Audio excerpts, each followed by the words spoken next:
بسم اللہ الرحمن الرحیم۔ شروع اللہ کے نام سے جو مہربان نہایت رحم کرنے والا ہے۔ تمام حمد ہے اس اللہ کے لیے جو سخاوت و بزرگی والا ہے۔ تو بابرکت ہے، جسے چاہتا ہے عطا کرتا ہے، جسے چاہتا ہے روک لیتا ہے۔ اے ہمارے معبود، ہمارے خالق، پناہ گاہ اور پشت پناہ، ہم تنگی اور فراخی میں تیری ہی بارگاہ میں فریاد کرتے ہیں۔ اے ہمارے پروردگار، اگر ہماری خطائیں بڑی ہیں اور بہت زیادہ ہیں تو بھی تیرا عفو و درگزر ہمارے گناہوں کی نسبت عظیم اور وسیع ہے۔ اے معبود، اگرچہ ہم نے اپنے نفس کی بری خواہشات کو پورا کیا تو اب ہم پشیمانی کے بیابانوں میں سرگردان ہیں۔ اے کریم رب، تو ہماری حالت فقر و فاقہ کو جانتا ہے اور تو ہی ہماری پوشیدہ عرض احوال کو سن رہا ہے، بس ہماری امید کو قطع نہ کر، کیونکہ ہم تیرے جود و سخا کی امید رکھتے ہیں۔ اے معبود، اگر تو نے ہمیں نا امید کر دیا اور اپنی بارگاہ سے دور کر دیا تو پھر کون ہے جس سے امید رکھیں اور کسے اپنا شفیع بنائیں؟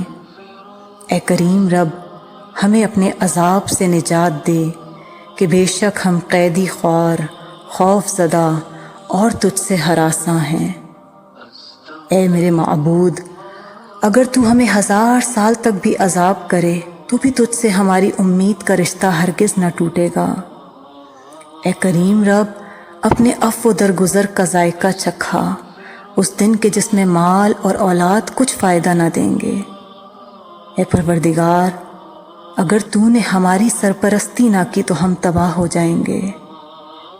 جب تو بدکار اور گناہ گار کو معاف نہ فرمائے گا تو پھر کون چاہت سے گناہ کرنے والے کا بھلا کرے گا؟ اے ہمارے پروردگار، اگر ہم نے جہالت سے خطا کی ہے تو اب تجھ سے اپنے گناہوں کی بخشش کی امید رکھتے ہیں۔ بے شک ہمارے گناہ پہاڑ سے بڑے اور بہت اونچے ہیں، لیکن تیری بخشش ہمارے گناہوں کی نسبت عظیم اور بلند ہے۔ اے معبود، ہماری لغزشوں کو معاف کر کے ہمارے گناہوں کو مٹا دے۔ اے میرے پروردگار، تیرے فضل و کرم کی یاد ہمارے دلوں کو ٹھنڈا کرتی ہے اور اپنی خطاؤں کے ذکر سے ہماری آنکھوں میں آنسو آ جاتے ہیں۔ اے کریم رب، محمد و آل محمد کے صدقے سے ہم گناہ گاروں کے گناہوں کو معاف فرما دے۔ بے شک ہم سب کے سب تیری بخشش اور تیری عظیم رحمت کے امیدوار اور طلبگار ہیں۔ آمین یا رب العالمین۔